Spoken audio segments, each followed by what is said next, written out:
دعوتی و اصلاحی اور روحانی علاج سے متعلق قرآن و سنت کی روشنی میں مزید ویڈیوز دیکھنے کے لیے ہمارے یوٹیوب چینل عارف محمود سلفی آفیشیل کو سبسکرائب کیجیے۔ نحمدہ و نصلی علی رسولہ الکریم، اما بعد، اعوذ باللہ من الشیطان الرجیم، من حمزہ ونفخہ ونفثہ۔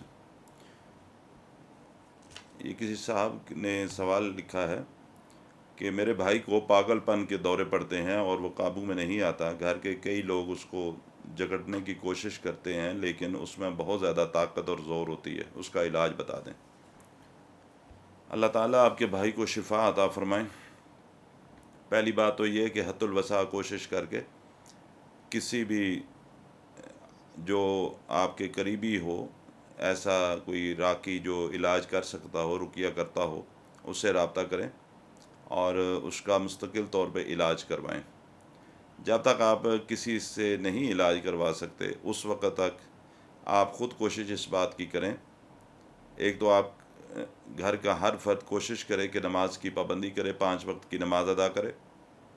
دوسرا، بھائی کو صبح اور شام یہ آیات میں بتا دیتا ہوں، یہ پڑھ کے اس کو دم بھی کریں، پانی پہ دم کر کے اس کو پانی بھی پلائیں۔ سورہ فاتحہ 11 مرتبہ، آیت الکرسی 11 مرتبہ، سورہ مومنون کی آخری 4 آیات 19 مرتبہ، افحسبتم انما خلقناکم یہاں سے شروع ہوں گی، آخری 4 آیات 19 مرتبہ، اور اس کے بعد سورہ فلق اور سورہ ناس 19 مرتبہ۔ یہ آپ پڑھ کے خود فجر کی نماز کے بعد اور مغرب کی نماز کے بعد یہ آپ اس کو دم کریں۔ جب یہ ساری چیزیں آپ پڑھ لیں، پڑھنے کے بعد اس کو پھونک کے دم کریں اور پانی پہ دم کر لیں۔ اس کے بعد آپ نے ایک دعا پڑھنی ہے اور اس دعا کو آپ نے 21 دفعہ پڑھنا ہے۔ 21 دفعہ یہ دعا پڑھنے کے بعد اس کے دائیں کان کے اندر بھی پھونکیں اور جو پانی آپ نے پہلے دم کر رکھا ہے اس پانی کے اوپر بھی دوبارہ دم کر کے اس پانی کو اپنے بھائی کو پلانے کی کوشش کریں۔ یہ دعا ہے: اللہم انی اعوذ بک من البرص والجنون والجذام وسیء الاسقام۔